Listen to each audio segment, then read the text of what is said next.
presenters today. Just make sure Zach knows that you're here so he can make sure you are a host so you can share if you've got a presentation. And if you don't know if you're a presenter, then you're not presenting today. Okay, well, welcome everybody to our OneAbility membership forum. Thank you all for joining us on this beautiful Friday, a little bit gray, but still beautiful. Definitely would like to take a moment and to just acknowledge wherever you may be right now, the traditional lands and waterways of the Coast Salish people, whether that be the Lekwungen speaking people of the Songhees and Esquimalt First Nations, or for myself, I am in the Sinchothan speaking people of the Malahat and the Wasanic nations locally here, potentially on the mainland. We have some folks that are on near North Van, so the Musqueam, Squamish, and Tsleil-Waututh.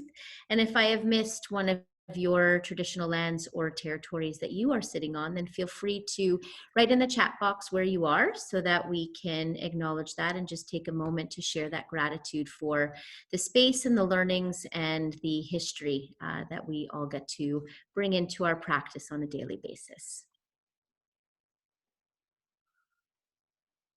Thank you. So we have an exciting membership forum today. We have 3 guests that are joining us from the community who are doing some phenomenal work around inclusion and accessibility. So very grateful for their time that they are spending with us. We have Jen from Jumpstart, Melanie from Panorama, and Jill from Kidsport. And my co-host Mike will give a little bit more of an introduction to that. But before we get going on the guests, we also just want to take a moment and acknowledge who's in our Zoom room. So if folks are able to turn on their screens just for the introduction, and if not, that is totally okay. We'd love to just go around and just share your name, what organization that you're with, and also what is maybe one small update of an upcoming opportunity within your organization. We'll keep them brief just because we do have 3 presenters today, but we do want to just celebrate everyone who came today. I'm going to start with a OneAbility update. So I'm Karina and I'm with Power to Be, but my wonderful colleague Carolyn can give an update on Power to Be.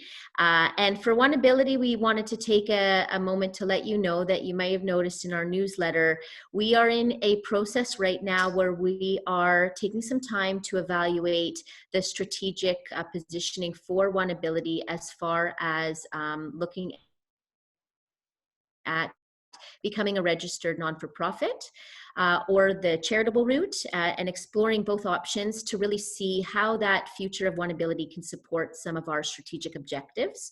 So we are working with a charitable lawyer who's giving us some great advice, as well as our stewardship committee, and looking at different types of strategies to support the strategic operations of the future of OneAbility. So we wanted to keep you all in the loop around that. It shouldn't change anything for you directly. If anything, it hopefully will support the long-term growth to really support the organizations who are smaller to those organizations who are larger and really have that equity and availability for resource sharing and opportunity. So that's a little OneAbility update. And I will throw it over to Taylor, who we were chatting earlier, and you can take it from there, introduce yourself, a little update, and then if you could pass it on to somebody else. Awesome. Hi, everyone. I'm Taylor. I work for Connect's Autism Network. One of our updates is that for our 2nd year in a row, we're doing a CAN virtual challenge as a fundraiser. There's going to be more details in the OneAbility newsletter, but essentially you kind of fundraise before, and then we have kind of challenges for, I think it's 5 days that we're doing it. And it's just to get active and just to have fun, and you win prizes, and it's a good time. Wonderful. I am going to pass it over to Zach. Hello, my name is Zach. I do all of the website and newsletter and social media for OneAbility. Nothing really that new to mention, except for I will be putting the newsletter out today or tomorrow for the May 1st newsletter. So if you have any last items you need in there, send me an email and I'll make sure to get them in. I'm going to pass it on to Mike. Thanks, Zach. Good morning, everybody. Mike Waters, I'm the Executive Director of the Victoria Therapeutic Riding Association. And we have a pretty exciting announcement. For the first time in 32 years, we're going to be running a summer program. So we will be running summer camps, both VTRA sort of generated, and then we're also looking for partners to collaborate, opportunities where we can augment or enhance your programming this summer by creating half day, full day, multiple day, whatever folks are interested in programs. We have some funding, which is exciting, but I'll work with Zach maybe to create a bit of a communique to send out to all the members of OneAbility with some more details, but we're pretty excited about our first year of year-round programming. Thanks. I'm going to pass it on to Archie. Thanks, Mike. I'm Archie. I'm here in not very sunny Toronto.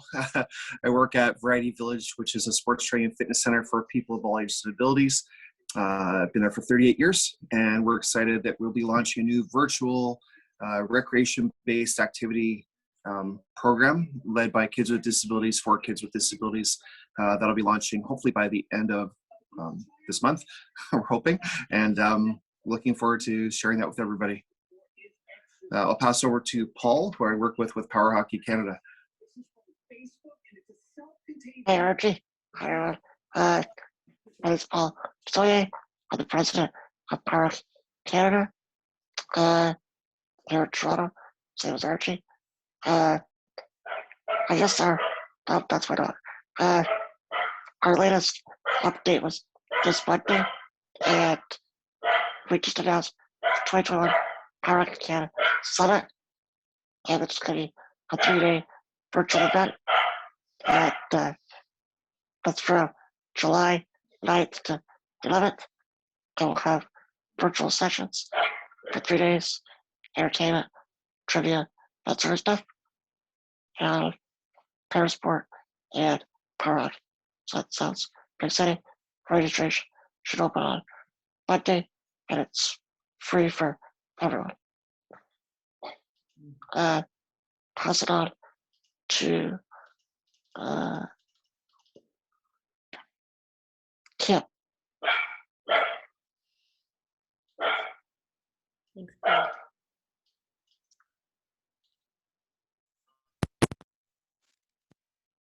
Good morning. Can you hear me now?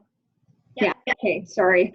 My name's Kim. I'm one of the recreation coordinators at Panorama Recreation Center. So I won't say too much because we're part of the presentation this morning about the Jumpstart Multisport Courts that we're really excited to announce. But I will be the contact for anyone in our community who wants to connect for partnerships or programming at our space. And I'm just looking forward to making some new connections in the community. I will pass it on to Kelly. Good morning. My name is Kelly Graham. I'm the aquatic coordinator for the City of Victoria. So Andrea just hopped on to one of our intermunicipal meetings the other day and invited us to come out. So thank you for having some of us Reckies here to check out what OneAbility is all about. No big updates from City of Victoria. We're just getting ready for our summer season and making sure we're building in an inclusion coordinator position and inclusion leader positions to kind of fill the gap that REV left in our community and making sure that all our kiddos get supported in camp. So I can see lots of good knowledge in this group that I might try and connect with leading up to that training for those inclusion leaders. Awesome. And I will throw it to Jill. Thanks, Kelly. Hi, everybody. I'll be super brief too, because you'll hear more from me later. But my main role is as Executive Director of Kids Sport Greater Victoria. And a quick update from us that won't be part of the presentation I give in a few minutes is that we just received Canada Summer Jobs funding. So we are seeking somebody awesome to work with kind of for 9 weeks, 30 hours a week through the summer. So if you have anybody who you think might be a fit or any means to share that information, that would be great. Let's go to Sierra. Yeah, hi everyone. I popped on here from Active Living Alliance for Canadians with a Disability, and my role is youth coordinator. So I'm basically connecting right now with youth with disabilities all over Canada. So if you have youth that you think would be a great fit to chat with me, by all means send them my way. I'll pass it over to Anna. Hi everyone, I jumped in a little late. My Zoom was not cooperating. I'm assuming we're just doing introductions. So I'm Anna, I work with BC Wheelchair Sports. I'm our program coordinator for the Wheelchair Athletics program, and as well I co-coordinate our Bridging the Gap program with focus on juniors. And yeah, we've just been working on getting some outdoor programming started and still working on some virtual programming as well. So it's been really exciting to see the turnout for return to sport. I'm not sure who hasn't gone. So yeah, that would be, so okay. Alana hasn't gone, Melanie hasn't gone, Tanel, Annie Lau, Jennifer Fraser, and Brian and Carolyn. I can start writing that in the chat as well. I'll send it over to Alana then. Awesome. Paul, when your dog started barking, my dog looked up and was like, what's happening? And so confused, so don't feel bad. My name is Alana. I'm the executive director for Move Adapted Fitness. Big thing coming up for us is our AGM is at the end of May, so May 30th at 2 o'clock. It'll be virtual, and if anyone is interested, let me know. And we managed to lock down the amazing Tanel Bolt from Rad Society, who's on this call, and she's going to be our speaker for the event. So we're really excited about that. And I'll pass it on to Tanel. Awesome. Thanks, Alana. I'm super stoked on that. And Karina, it's been so long, so I wanted to say hi. It's nice to see your face. I'm Tanel Bolt, the founder and director of RAD Recreation Adapted Society and co-founder currently of a barrier-free travel experience company, Soulfly Experiences, that we are starting to launch. Just all sorts of things are happening. We just came into a little bit of money for participation to make one of the summer camps in Squamish accessible to kids of all abilities this summer. So that was exciting. Oh, that's great. And I'll go to Jennifer Fraser. Hi, everyone. This is my first time in the meeting, so thank you for having me. My name's Jennifer Fraser, and I'm the manager of the Inclusive Play project here with Jumpstart. We're excited to share the news of the multi-sport court at Panorama Recreation Center, and so you'll hear more about that shortly from Melanie. So without further ado, I'll pass you off to Melanie anyway for introductions, but thanks again for having me. Can you hear me? Is that working now? Good. Hi, I'm Melanie Alsdorf. I'm the manager of program services at Panorama Recreation Center. Similar to Kelly, it was really nice to hear Andrea come to our recreation group and let us know a little bit about what's going on here. It's really important to us to be connected into different groups and different groups of all different abilities. Particularly around this court, we really want to engage with the public to make best use of the courts for all different groups. So looking forward to present to you today, and I'm looking forward to having Kim staying with the group ongoing for partnerships moving forward. I will pass it over to Sierra.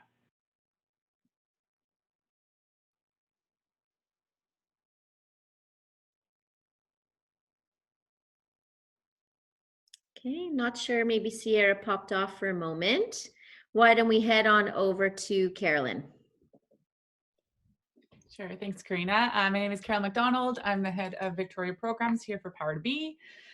We have so much going on, lots of a focus right now on family and household-based programs on our site, as well as continuing some virtual programs that we're running. But similar to some other people that have mentioned, we have a big big fundraiser coming up called Power to Summit, where we're going to virtually climb Mount Denali, which is over 6,000 meters in 3 days in teams of 4. So we're really excited about that happening in a couple weeks, I think May 14th to 16th.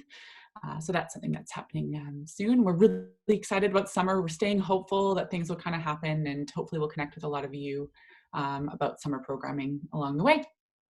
I will pass it over to Melanie R. Awesome.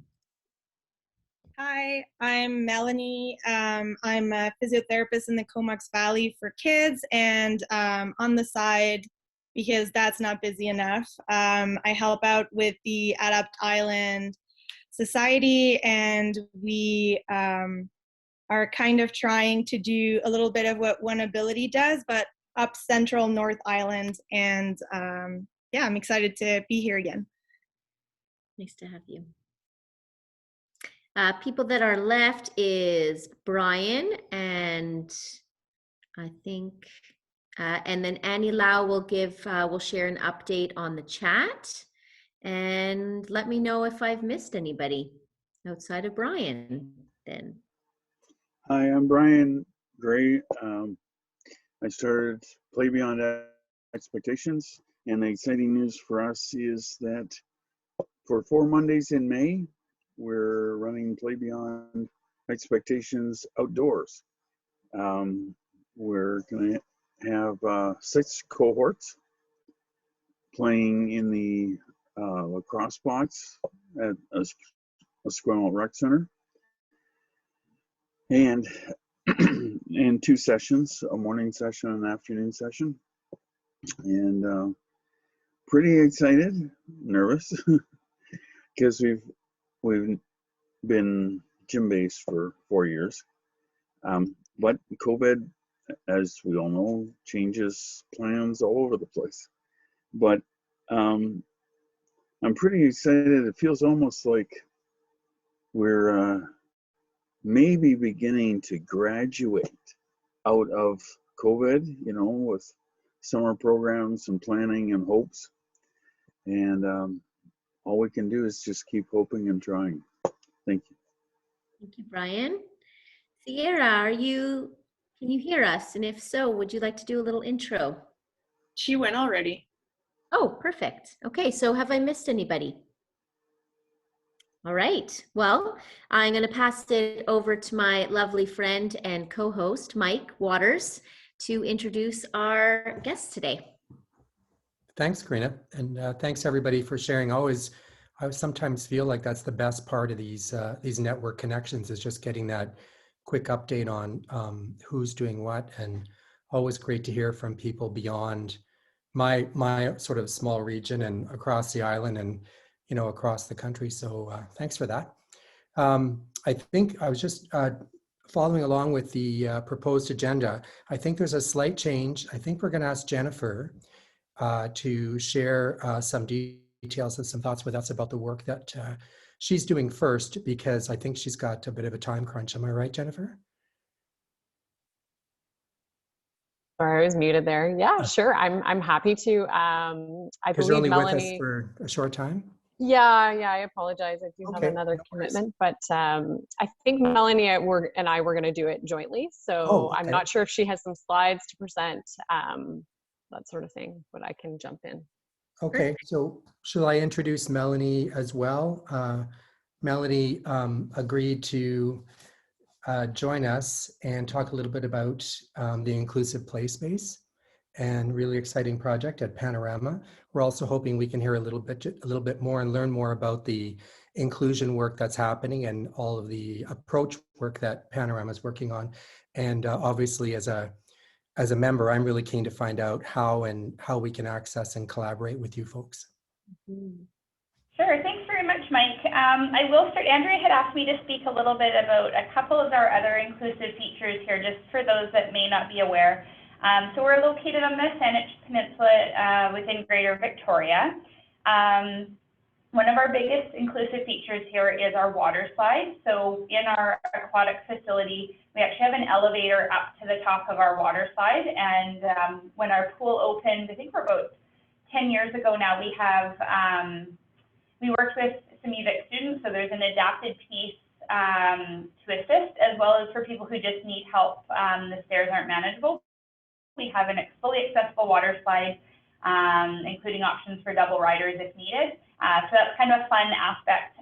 We also have lifts throughout the facility and quite a large universal change room. So those are some of the key features for us, quite large spaces for people to get changed, lifts, large stalls, lots of room to move about.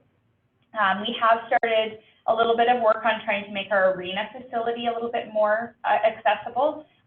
So we've added some automatic doors through some funding that we received from Rick Hansen. And then next on the slate is trying to look at a way we have some ramps where people in wheelchairs can watch or may have trouble with stairs can watch from the lower level, but we would really love for those folks to be able to get to the upper mezzanine and watch anything happening in the arenas from above. So that's on our agenda as well. As far as this project, we're feeling very fortunate. I'm going to try and share my screen here. Let's see if this works. Is everyone ever able to see that?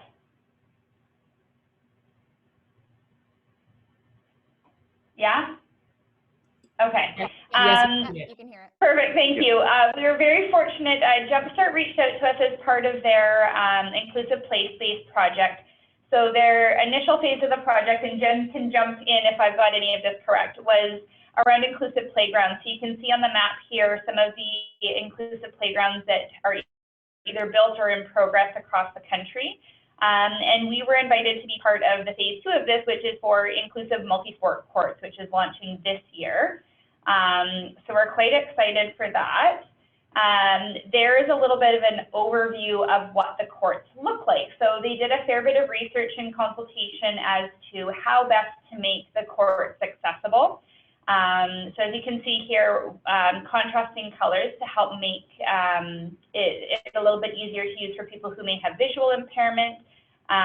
There's shaded double wide benches for improved accessibility. There's wheelchair accessible seating for those that are wanting to take a break in between play or to access and watch. It's a fenced space, so if there are any children or participants where there's challenges around bolting, that helps keep them sort of within a fairly enclosed space. However, there are several different accessible entrances. There will be lights, which is quite exciting for us, as well as the actual surface itself is a little bit easier on the joints. So that's a little bit of the overview for some of the accessible features. There are sport and para lines. So on the court 1 side, it is set up for basketball, tennis, and hockey, and the adjustable nets allow for us to do wheelchair basketball. And there can also be some nets for ball hockey of any kind, as well as the tennis. And then we flip over to the other side. Court 2, so it has an adjustable net and has sport lines for volleyball, seated volleyball, pickleball, and badminton. And then there's an additional little high contrast play area. And what's really exciting for us is this is going to be adjacent to our inclusive playground, which right now we have an inclusive playground that actually has ramps that allow people to either walk or wheel up into the playground and play. So even though this area will be fenced, it will be right adjacent to our current inclusive play space. So we have just recently finalized the project, which is really exciting for us. Over the next couple of months, we'll be moving into the next phase as we start looking at building. So we'll be doing looking at a groundbreaking in the next couple of months. And the slated completion date is for later in October. We're hoping that it will be sooner than that, just due to weather and ease of the build, but basically looking at this fall. And the exciting part now is looking at how we can best use the space. So one of the things that we're looking at is wanting to make sure that we don't become, it doesn't become monopolized by any one group. So we do have certain special interest groups that may want to use the court, so we want to make sure we have some balanced use between youth and adults and seniors and multi-generational play, But we also want to make sure that given these excellent features that we are able to best engage our community in using the inclusive features. And so we are very hopeful that there are some experts within this group who would be willing to have a conversation and maybe collaborate with us on how we can make this space available to either groups that already exist or maybe individual community members by us looking at developing some programming of our own. Anything that I missed there, Jen, that you want to add on? No, you covered it quite well. So great job, Melanie. The only other piece that I would add is that as some of you may know, we've done, to Melanie's point, we've done playgrounds. And so around that, we've also used a data-based approach in terms of these designs. So we've worked with the Canadian Disability Participation Project and then U of T Faculty of Kinesiology just to do some preliminary research around it to sort of help guide us too. We want to learn as we do these multi-sport courts and playgrounds that if it doesn't work or we can improve the designs, that's the idea as well. The idea is really to make sure that there's parallel play for kids of all abilities and it's multi-generational use, my apologies there. So I just wanted to add that piece in terms of research and the data-based approach there. And happy to answer any questions if you have any, by all means. Me as well.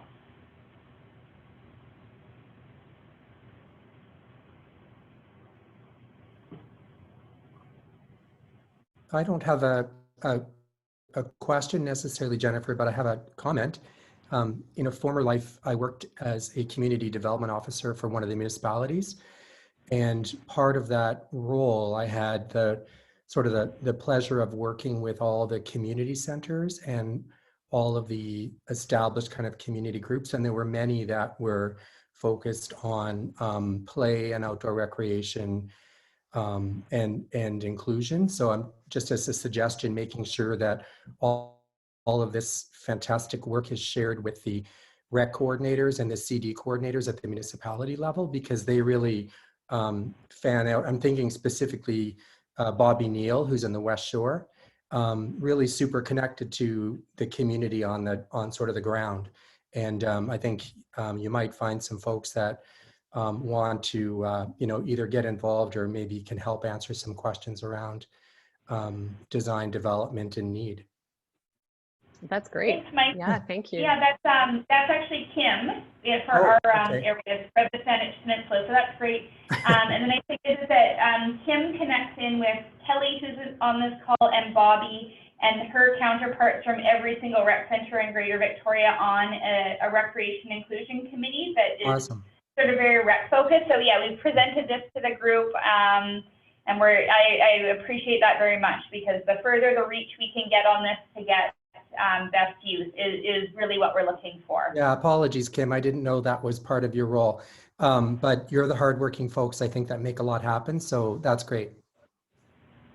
One thing just to compliment what Mike just said is also OneAbility hosts an education day, and we have a week where we have different events, and this could definitely tie into something of that. So showcasing the space as COVID shifts and changes, if we can end up doing something in person, maybe not for the upcoming year, maybe for future years, but we definitely have rotated where we've gone to for some of those educational days, which has a big focus on inclusion and accessibility specifics to physical health and wellness. So I would recommend, just stay connected to us, because it might be great to showcase the new space with having a bunch of community members coming to try out. When CanAssist, the Carsa Center was open, we did a similar event there, and it was really well received to celebrate as well as embody that inclusion and accessibility. That would be fantastic. I know we are very hopeful that by the time we're ready to open, we can really do something in person and showcase some of the para sports and some of the neat features of the court. So absolutely, thank you so much. Yeah, I was just going to add, I think that would be a great alignment, providing granted, COVID allows us to host a big grand opening, but that's usually what we do after a project is complete, host a grand opening, and we would invite, you know, community members such as yourselves to such an event to celebrate. Yeah, and then look at partnering going forward, that sort of thing. So yep, excellent. And I guess I'll just add one, this looks amazing and it's so exciting to see on the island, because we went to the accessible park here in Surrey for the grand opening, and it was just so cool to see. So I think from our programming perspective within wheelchair sports, we usually do a multi-sport junior camp, and we've typically held that in Surrey, but we've definitely looked to regionalize it a little bit so that we touch a little bit more of the province. So I think there's great opportunity to do that within these courts, because we know there are a lot of kids on the island with physical disabilities that usually come out our way for programming as well. So I think between that and some of the things that the Let's Play program offers as well with their little kiddos, it'll definitely be used by our user groups for sure. Well, that's so great to hear. That's awesome. Any other questions or comments people want to share, ask? I just wanted to offer from VTRA's perspective, we have roughly 1,200 members that have been with us over the years. If there is a communique or some kind of packaged message about this coming forward, I'd love to share it on my site and feature it as an opportunity for our families and the folks that are participating at our end in our program. So I'm happy to do that if that helps spread the word of this really great work. So congratulations. Thank you. We would really appreciate that. As we move into the programming phase, we'd also like to hear, as much as we'd love to partner with groups, so if there's groups that have ideas for programs, please connect in with Kim, or if there's gaps that anyone is aware of that maybe we could look to do some programming. But we will also just be reaching out to our community as a whole to ask them what they'd like to see us putting in place on the court. So something like that would be great to provide them once we can get something together, provide them with that opportunity to let them know, but also to gather some of their input for our programming. Yeah, absolutely. And Melanie, on that front too, if there's a specific survey or engagement you'd like with the OneAbility members, we can always do something like this again, where you come back and have some specific questions you're generating and asking, or we can send the survey to all of the members as well. Wonderful, thank you so much. If I can interject a question, I'm just wondering about the split, because in the Esquimalt we're reassessing moving forward on making things more accessible, and we made them quite accessible back in 2008 to 2010. But for the project at Panorama, how much of that was actually municipal funding versus out of the municipal budget versus other funding? So Canadian Tire Jumpstart is fully funding the courts themselves. So they're fully funding the court. Our role as the municipality is to have the site ready for the court to go on it. So our commission approved. Based on the sites that we chose, we do need to shuffle our playground over a little bit. So we're covering the cost of moving the playground over and having the site leveled and prepped for Jumpstart to come in and put the courts in place. Thank you.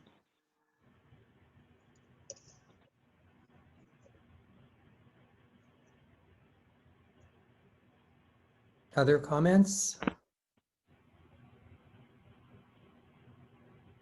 I think, sorry, my screen's not big enough to see everybody. I'm trying to see if anybody's holding back and they got something to say. Good, Mike, to move on. Okay. All right. Well, huge thank you for that information and for sharing and for joining us today. Don't be strangers. Join us again soon, we hope. Congratulations on the fantastic work. I'm really looking forward to hearing more about that, and also trying to, make that connection for our families within the region here and our folks. Yeah, if there isn't any other questions, well, I guess, are you staying with us, Melanie and Kim? You're staying on? Kim will stay on, and she'll be at future meetings. I'll be on for a little bit more before I leave, but I should be able to get the bulk of the meeting in before I move on. Thank you. Lovely. Okay. And are we saying goodbye to Jennifer? I believe so. Yes, Okay. sorry. I was just going to send a quick note, but thank you very much for having me. And if there's any other questions, please do not hesitate to reach out. Yeah, well, thanks so much for joining us, and thanks for all the work you do for our community. And we look forward to seeing you again. Yeah, same here. Thanks again. Take care. Great. Shall we, is it okay to move on, Karina? Yeah, we will. You can introduce Jill. Okay. Jill is with us. There she is. My screen keeps jumping around. Hi, Jill. Thanks for being here.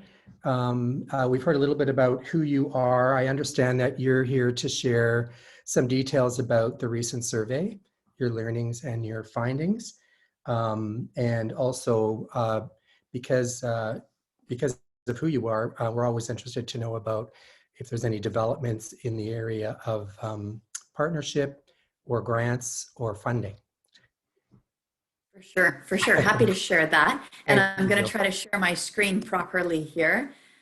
So thanks everybody for the invite to join, and Mike and Karina for your leadership and pulling this together. It's really nice to be on the call and to see a lot of familiar faces.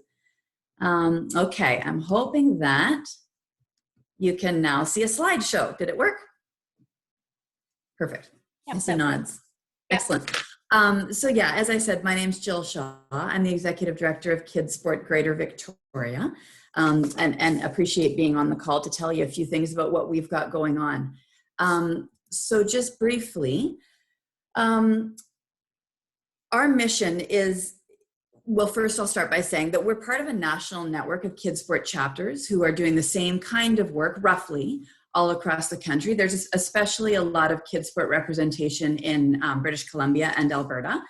And our chapter is one of the largest in the country, and has been doing what we do for among the longest of all of those chapters. So here in Victoria, this is the way that we articulate our mission. We enable children experiencing financial need to access the benefits of sport and physical activity. And we kind of underscore that with two key beliefs. One, that no child should be left on the sidelines. And second, that access to safe and quality organized sport and physical activity offers essential life skills, contributes to healthier lifestyles, and enhances social and community connections. So I would say that in Victoria here, our board places particularly high priority on reaching traditionally underserved groups. And we really are trying to work hard to do all that we can to ensure inclusive, accessible, safe, and high quality opportunities to engage in sport and physical activity for all of our region's kids. We have a great board of directors made up of 8 individuals currently. Andrea Carey is one of them. So you can rest assured that these kind of topics come up frequently around our board table, and we're really well served by having people like Andrea sitting on our board. So this is a little bit from the survey that Mike alluded to. So in early 2021, we were really glad to have ongoing help from Joan Wharf-Higgins, who was at the University of Victoria for a long time as a prof there. And she's been an awesome volunteer to our organization and helped us roll out 2 separate surveys, one to local kids and families who've been reached in the past by kids sport support, and a second to local sport organizations who we have traditionally funded. And those 2 groups' participation in that survey offered us some really helpful information just to inform us about what kind of ongoing and new challenges families and sport organizations are facing, and how we might best be able to position ourselves to help. So we already knew that we had a significant number of children locally who are living in poverty.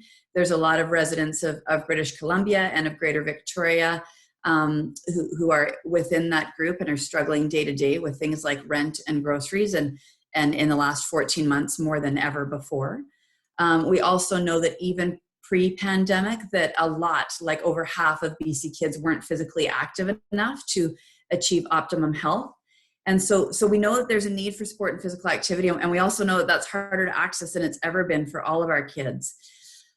So these are a couple of the key findings that we pulled from the family side. So we had 72% of parents reporting that their children were either significantly or somewhat lower in terms of physical activity than they were pre-pandemic. Not surprisingly, any of us who have children know that there's been more screen time for the most of them than there has ever been before. Almost 86% reported that finding. And then many also told us about increased anxiety and stress. And I'm sure none of us are surprised to hear that. Many of us have personally felt that as adults, and that's being reflected in our children too. And that number has increased through the onset of the pandemic. A couple of more findings from the kid and family side of our survey. The sharp contrast is what I really want to highlight on this one. So we have almost all parents surveyed indicating that participation in sport is so important for their children. 94% said that. But only 52% of past kids sport funded kids are currently participating in sports. So again, that survey ruled out among kids who have been reached by kids sport funding before. So in a lot of ways, these were families that already saw value in seeking out those opportunities for their children. And still only half of them are participating right at this time.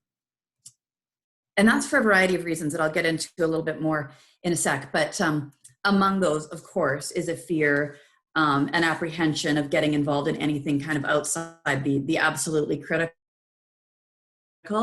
And a lot of it is also related to sport organizations having to work in unique ways. I know many of you on the call know this very well, but increased requirements for social distancing and for small cohorts and all of that have impacted just the availability of spots to play and participate right now.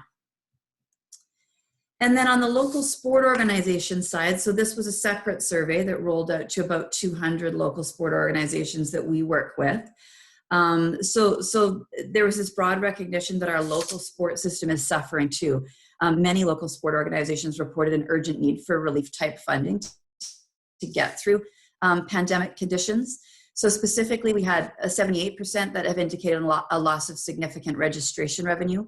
3/4 have lost fundraising revenue. Nearly half are reporting a drop in participation, an anticipated drop in participation and registration of between 10 and 50% in 2021. And many of those experienced drops that were at least that significant in 2020 as well. And then we had almost half, 44% indicated a real need for emergency relief funding just to make it through 2021. And so that's a piece that our board took real interest in. In a minute, I'll get into how we've traditionally worked versus what we're doing right now. But that kind of information just told us that we needed to flex our muscles at Kidsport and do what we could to ensure that local sport organizations will continue to exist and be able to offer opportunities for our kids as they can begin to return to more sport post-pandemic. We want to make sure that those opportunities still even are out there for them to choose from when the time comes. So we've got a couple of unique projects that we have kicked off in answer to these findings. And ultimately, like I said, our aim is to ensure the availability of diverse, safe, quality sport opportunities locally that can help support all of our kids as they have opportunity to come back to these sports in the hopefully months and or years ahead. So just a little bit more on how we traditionally help. So first of all is our traditional kids sport grants, which probably most of you, like when people think about kids sport, this is what they tend to think of. So in our biggest years, which clearly has not been 2020 or 2021, but in our largest years, we were supporting up to 1,400 CRD-based children and youth per year, with up to nearly $400,000 in season of sport registration grants. And so all of that money was in response to usually it's individual families, parents, but in some cases there's other adults that are helping to make the application happen. But we're receiving individual applications for all of those kids vetting them, and then sending out those dollars directly to local sport organizations with a letter of confirmation going out to all of the families reached at the same time. Our typical eligibility criteria is that all of those kids be 18 years and under, that they're participating within a kids sport eligible local sport organization, which I'll say a bit more about in a sec, and that it be a season of at least 8 weeks in duration, and that financial need is demonstrated. So typically we align that with CRA low income cutoffs roughly, but we retain some flexibility there. We know that Victoria is a very expensive place to live, and we know that families are facing more challenges now than they ever have before. So like I say, we use the low income cutoffs as our guideline, but we do retain some flexibility to help families who are a little bit outside of that range because we know need is high. And so just to back up slightly to that eligible local sport organization part, because I know some on the call this will work for and others it might not. So in British Columbia, Kids Sport is a program of Sport BC. And as such, our mandate is to support kids who are playing within that provincial sports structure. So that means that each local sport organization is a member in good standing of the relevant provincial sport organization. So the BC Horse Council, for example, BC Soccer, Gymnastics BC, that kind of thing. However, we do also, getting down to sort of the second, or the next bullets there, we do offer some special projects. Traditionally for the last, I don't know, like maybe the last 7 or 8 years, we've offered active girls grants. So that's been one sort of tool that we use to help balance the playing field and to recognize that our traditional kids sport dollars sometimes don't reach female participants at quite the same level as they do male participants for a few reasons, primarily because we're receiving fewer applications from girls. And so that's a way that we can help reach female participants with sometimes non-traditional sport activities. So for example, like extra costs related to camps or to travel sometimes, or like yoga or Pilates or skipping or that kind of dance even that doesn't fit within our traditional kids sport structure. And so we're really happy to be able to roll that out as a special project twice a year to just help reach even more kids. And then we also have, for a long time, we've done board supported community projects. Typically that's been small, but over the last 2 years, our board has really recognized a need to beef up our work in that area. And so we've done some unique things in the last year. So for example, we usually stay out of the equipment side of things, honestly, because we're just so busy with our traditional way of reaching families, and that really does take up most all of the funding that we can secure. But in the absence of some of those organized sport opportunities in the last year and a half, almost year and a half, it feels like it's been 10 years. But anyway, we have opened the door for more different kinds of things. So like, for example, in the spring and summer of last year, we were matching kids with equipment, which we usually wouldn't have capacity to do. But we did some of that for kids who lost, for example, their entire seasons of like lacrosse or baseball in spring, summer 2020. We've also done some projects where we've matched new or gently used running shoes and soccer cleats and soccer balls with kids in need. We're just right now in the process of rolling out 2 much larger than ever before community projects. So one is an innovation project for 2021 through which we're sending funding to all of our local school districts to support to all of our local schools, I should say. The funding is going to school districts, but then we'll branch out to get to every single elementary, middle, and secondary school in our local districts so that they can make the purchases of some much needed physical education and or playground type equipment to support activity. We know that it's at schools that the vast majority of our kids right now are getting most of their physical activity exposure. And then the last one that we're rolling out right now is an emergency relief type program to local sport organizations who have said to us, you know what, we really might not survive 2021 without some help. And so we're working alongside with other complementary partners like Jumpstart to really just do all that we can to make sure that those LSOs can keep doing what they're doing for the long term to help our community. I just wanted to share this note. Mike, this will be very familiar to you. Yes. This was a family that we reached with Kids Sport funding specifically at VTRA recently, and just had a lovely picture and a letter of thanks that came to us from the family. You can tell it's recent by the masks, and just these kind of testimonials are so meaningful to us. This is why we all do what we do in whatever form it might be. And that's really all of the formal content that I have for you. Happy to have you take down my information and reach out one-on-one to me, or through the chat box now, or to take any questions now. If anybody's got something on their mind, feel free.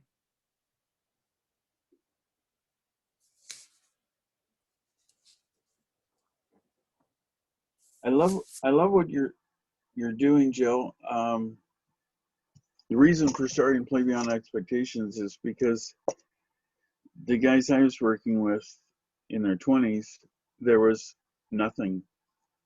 We couldn't find any program that would actually accept them. And right now we're focusing on 18 and over, and you're going to 18. One of the biggest issues that I'm aware of in the schools is the transition year, where kids with disabilities are aging out of school, but where they go from here is a big question mark. And love to connect with you and see what we can do about the transition year, and how we can maybe develop more of a place for kids to go after 18, not just Play Beyond Expectations, but in so many ways for jobs and life and sport and everything, there's still sort of a cliff and that kids drop off of at 18.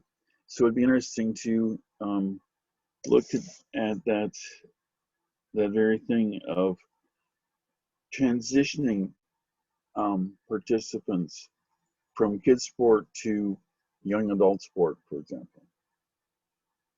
Yeah, thanks, Brian. I agree with you. Like, what a huge transition time in the lives of our teens that age, and so challenging now, just with school being as difficult as it has been over the last couple of years. That transition year, I feel like always can be bumpy for kids, and probably way more so now than ever. That's a hard one. And we do hear that from families sometimes, sort of like, in part it's related to the funding that Kids Sport can provide, but in part it's just related to sort of like the sports system or whatever it is that they're involved with, sort of like what's next after 18, because it is a dramatic change. So I'd be really happy to connect, to chat more about how we might sort of help smooth or connect those dots for kids as they're approaching that age. Great. Thank you.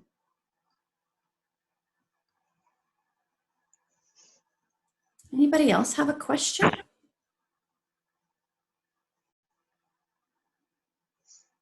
Yeah, Jill, I was just curious the different types of engagement strategies you were using to gather all of the variety of data over the last little while, because there's some phenomenal stats that you have gathered. And were you finding that it was through different mediums that you were finding that information, or was it more done in kind of a unified approach? Yeah, thanks, Karina. We've been doing what we do for a long time in Victoria. For 20, we were supposed to celebrate our 20th birthday last year. It was not much of a party. We've put it on hold. But anyway, so we have been in the community a long time, and so have established relationships with, I think I said in the presentation, like about 200 local sport organizations that we have pretty regular contact with. And so we had an easy ability to reach out and them sort of know who we are. And so our survey was limited to kids sport eligible local sport organizations, which wouldn't capture all local sport organizations locally, but it was a lot at least. And we had quite good response rates, which was lovely.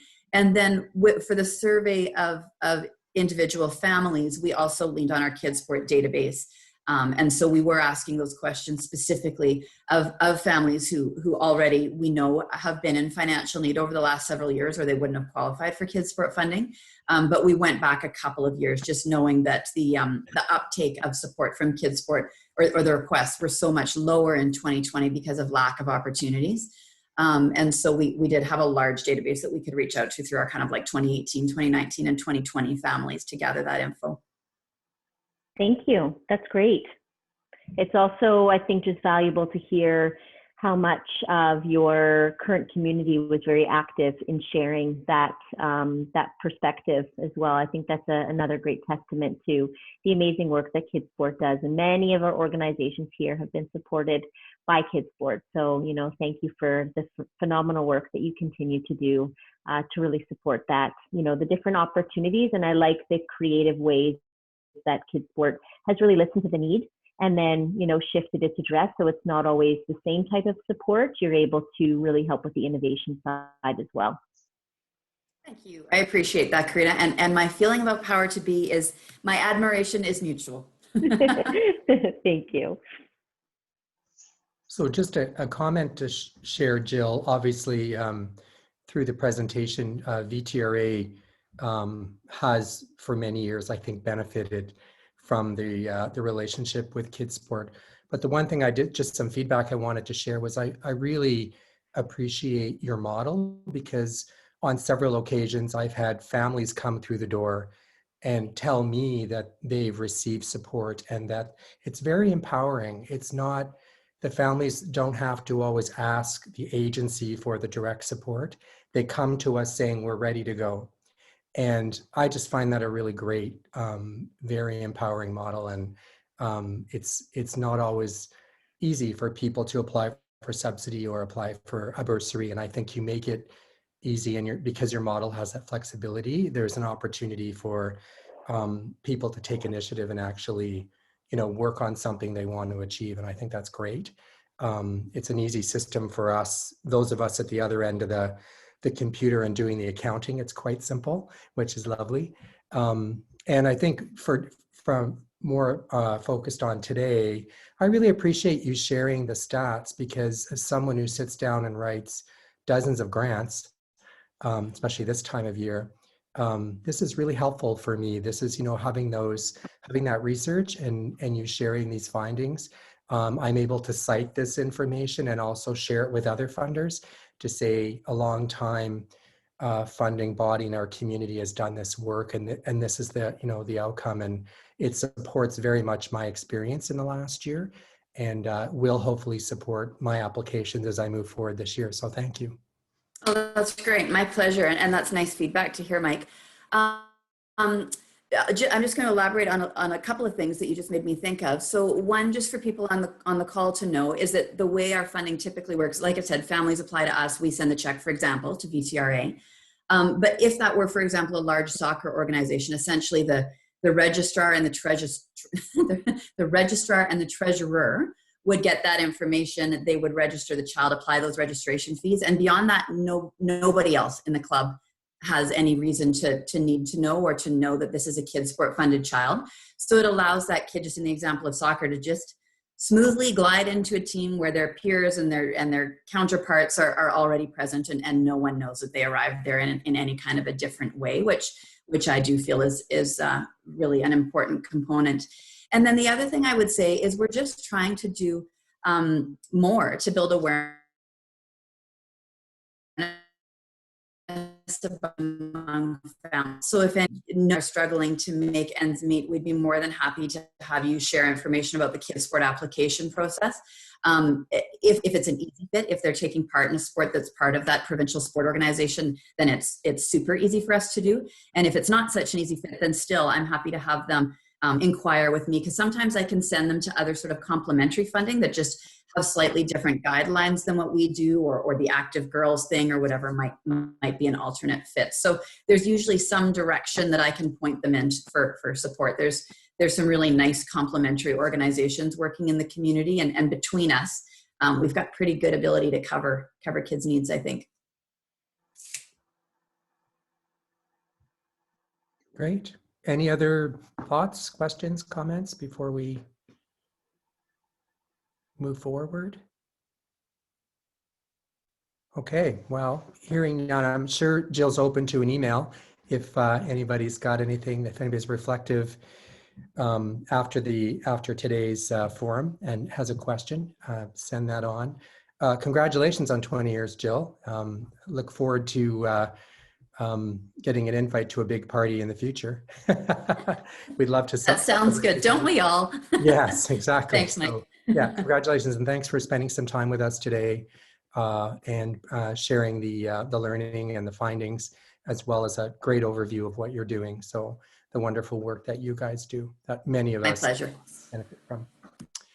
Okay, Karina, bouncing it back to you for a minute. Yeah, so we're at the stage right now where we just want to open the floor. You've heard a lot of information. You've seen some opportunities that are happening in our community, and we're just wanting to hear from everybody your thoughts on what are some linkages, what are some opportunities to collaborate. Is there within your organization gaps that you're facing, and then feel that this platform can help to see if there's maybe some opportunities that can be given. So just opening the Zoom room, if there's any organizations that want to share a little bit of what they've heard today, and are you seeing some natural patterns for partnerships? And it's okay if you don't naturally see that, but anything that you're sharing from observations from today is great. Otherwise, I'll keep asking some different questions.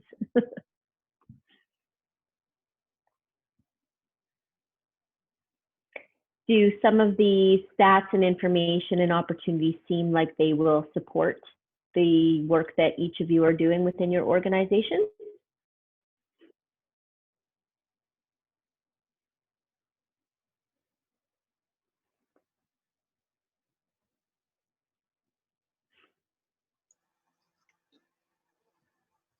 One of the things that I found, first of all, I found the design and everything that's going on at Panorama just awesome. That's really incredible. It would be nice to do that more here in Esquimalt, and definitely going to explore that. One of the participation or interaction things is I need to find, with this sudden onstart outdoors, if anybody has daytime on Mondays and has hockey or pickleball skills, could use some volunteers just for an hour and a half, either morning or afternoon, just to give direction or demonstrate, because we, demonstrating, say, stick handling or whatever. And I'm just throwing that out because we have volunteers coming, but great hearts, not necessarily great skills. Do you know what I mean? And it's daytime because we have the floor from 10 to 3, and I want to move forward doing more collaboration anyway. So if you know somebody, or if you have a little time, please contact me. We're not doing Victoria Day, but it's 4 Mondays, 3rd, 10th, 17th, and 31st. If you or somebody you know can come out and connect with that, that'd be great. Thank you. Yeah, Brian, if I'm ever around, I'm more than happy to come help. Thank you. Brian, I have 275 active volunteers in our program, and a lot of them are available during the day. I don't know about their interest or their skills, but if you sent me something, what you're looking for, I'd be happy to fan it out through my volunteers and see if there's anybody who can help you out. There probably is. So feel free to send me something. Okay, yep. Mike, can you just text in chat? Just give me your sure. email address, please. Will do. Yep. Thank you. Awesome. So that's, some of the perfect examples is there might be empty spaces, or there might be volunteers or people that are needing some experience working with diverse populations, and other organizations that are ready to welcome volunteers back into their programs. So if you're noticing that, then, I think these are great ways to make those connections. Also recognizing too, if there isn't a lot of other questions or comments about the presentations and some opportunities, there's a few folks that weren't here in the beginning. So I wouldn't mind hearing a little bit from Rachel with CLV to hear how things are going over there with your youth services program and autism services program. So nice to see you. And yeah, want to give us a little update on how you're doing? Sure. It is great to be here. We've been a little bit away, well, a little bit distant from the OneAbility meetings for a while, so I apologize for that, but I'm glad to be back and looking forward to being more actively involved again. Our world has been definitely challenging. We have lots of restrictions in terms of the way we transport, the size of groups, all those kind of things that are applicable to everyone, but it's really changed the dynamic of how our programs run. So we find with the smaller groups, although we can access services, it changes the budget that we have in order to be able to access those services, because if we're having to spread groups out into smaller chunks, especially over the winter, that can mean instead of having one session with other professionals and hosting groups, we're having 3 in order to be able to have everyone access it. So for some of those partnerships and some of those really neat opportunities, it can be as much as triple the cost in order to access the same type of services we were before. Also, with all the indoor restrictions on sizes,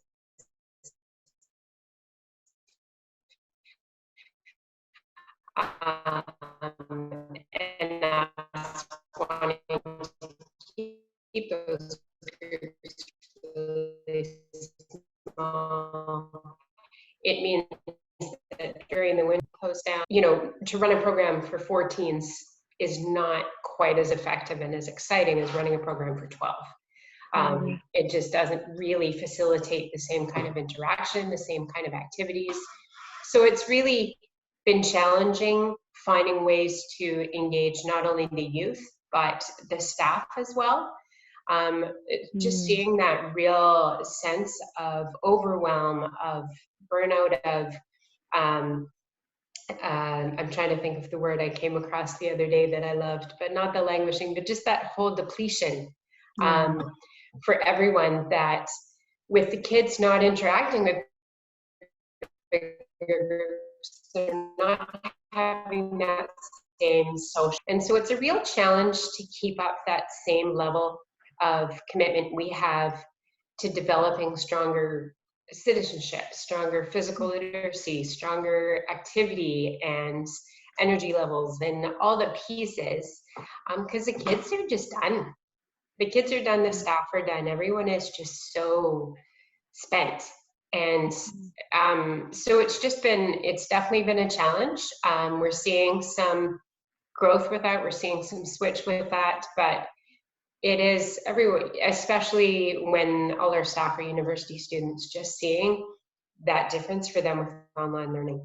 It really is affecting their whole way of being as well.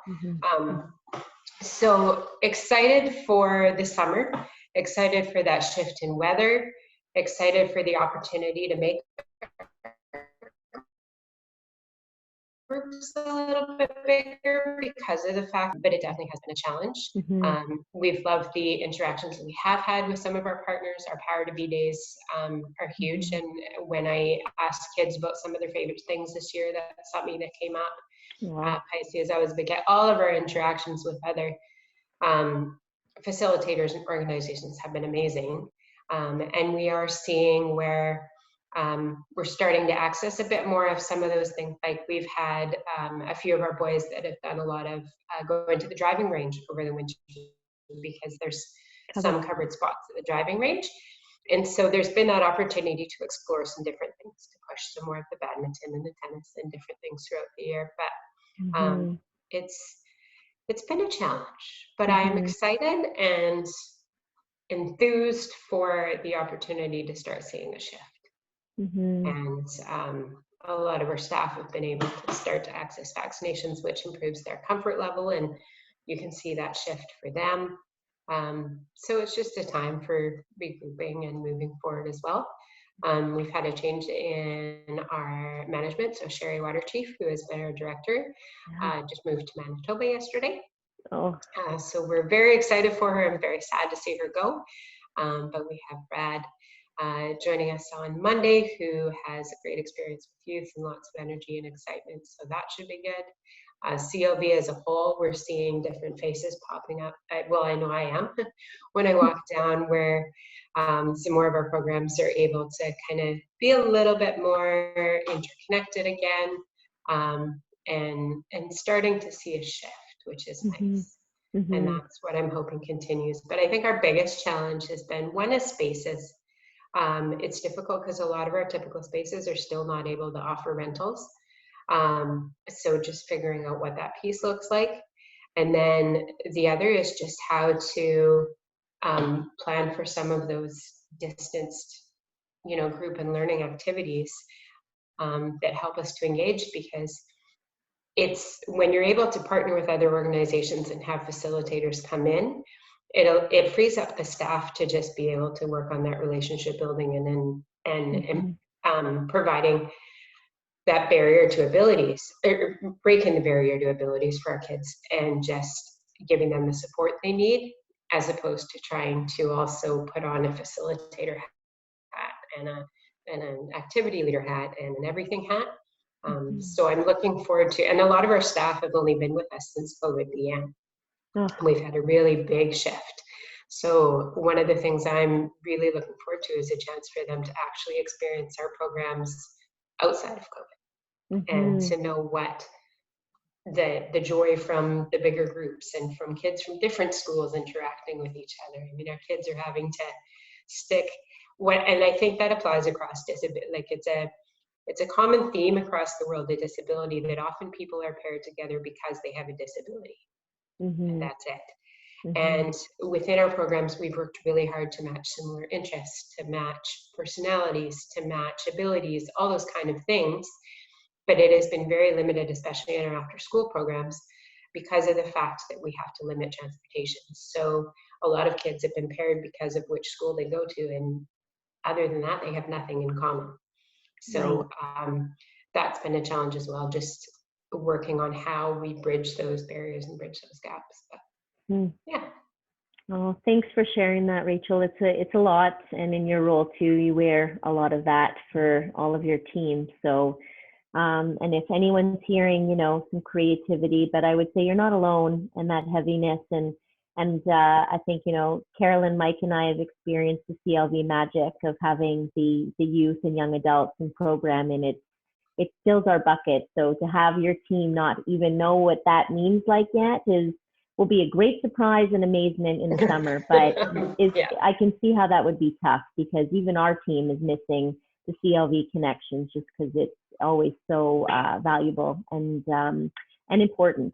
So many of the work that everyone's doing here. So thanks for sharing. Is there anything else that comes up for anybody else? I'm sure you're not alone after you hear Rachel, and anything else people want to share before we start our closing.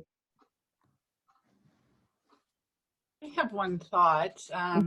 Just thank you again for sharing, Rachel. I think it's also a little bit, it's validating just hearing like similar things going on across the board and in different organizations. We can all relate to that burnout for both staff as well as the community that we're trying to support. So appreciate you sharing those details. One thing that came up to me that you mentioned, and something that I think that we're really curious about, as well as trying to work through is that transportation piece during COVID. So just wondering if anyone else has come up with strategies around that. If if you're trying to access youth and they don't have the same kind of transportation available to them, how have you worked around your own COVID protocols, or have you used taxis? Are they using buses? Like, just curious to throw it out there to everyone to hear how they've kind of mitigated some of the transportation issues that have come up.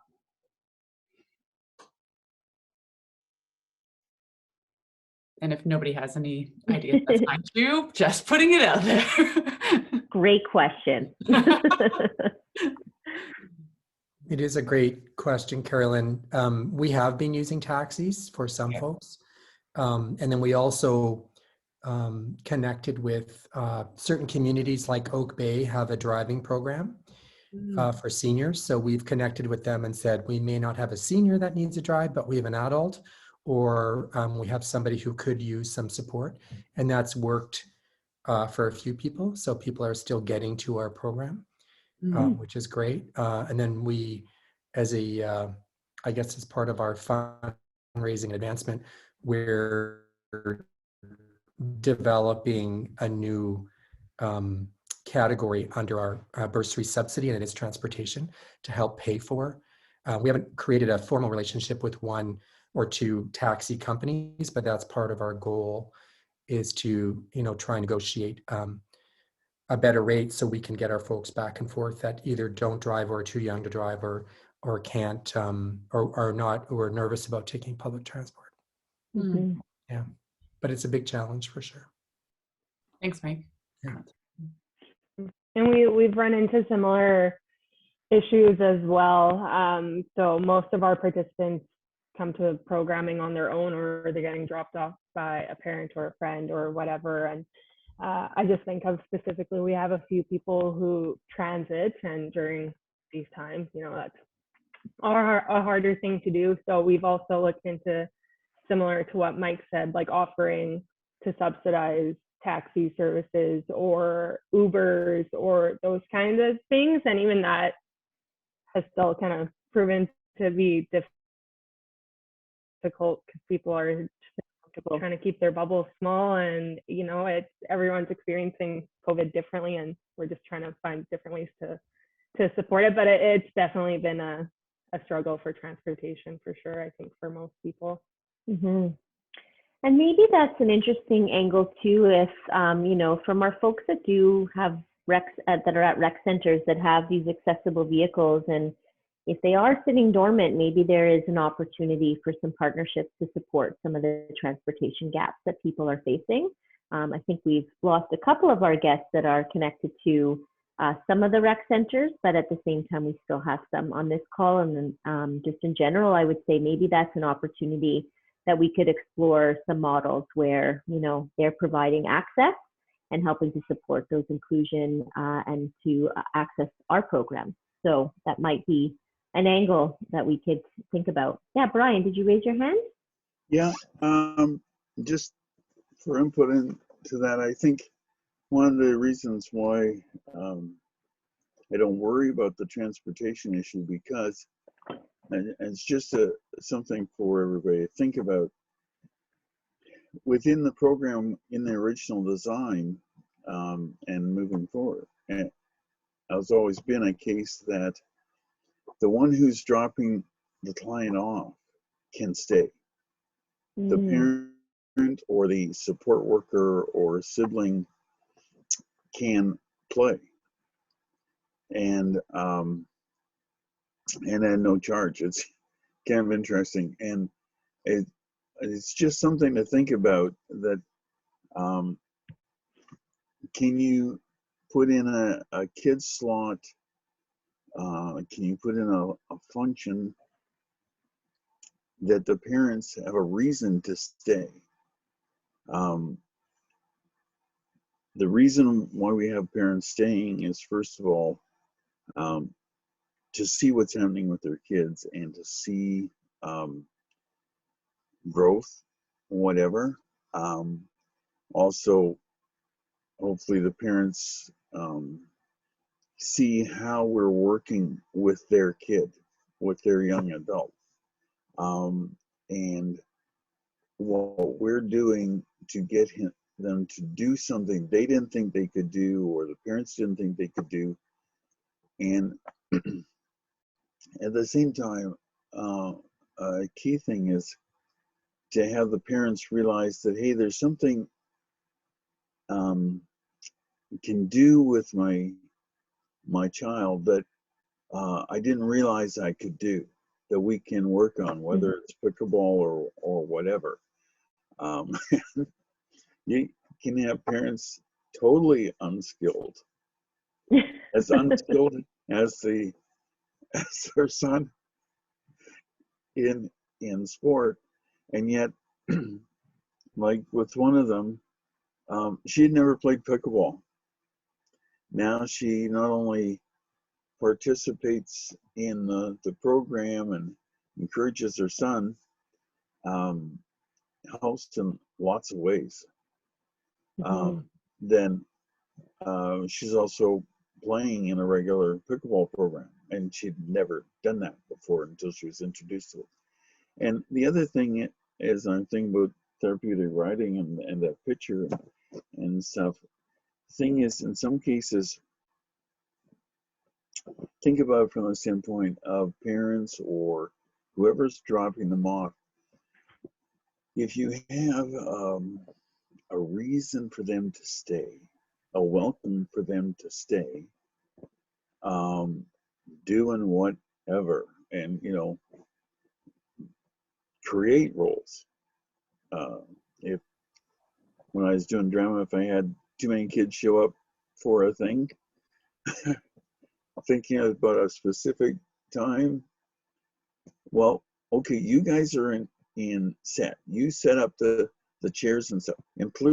And I just include everybody. Then you don't have a transportation issue. Fair enough. Mike. I was going to share our trick, Brian. We make our classes just the right amount of time, so it's too short for the parent to leave, get coffee, and come back. That's smart. That's very smart. Don't share that with anybody. This is not recorded. I mean, no. It is recorded.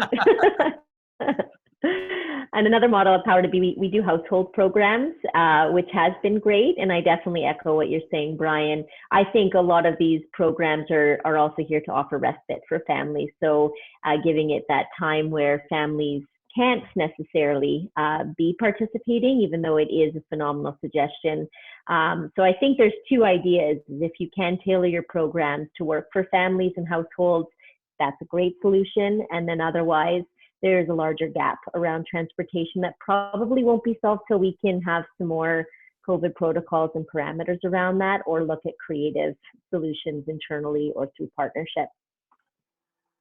But thank you everyone for coming today. If there's no other thoughts or comments to share before we head off, then enjoy your Friday. So yeah, is there anything else people want to say before we head off? Okay. Well, thank you for joining us, and for further information to see the slides, they will all be sent over to OneAbility, and you can check out the website to be able to review this information again at a later point. Thanks everyone. Thanks everyone. Have a good weekend. You take care. Bye. All the best.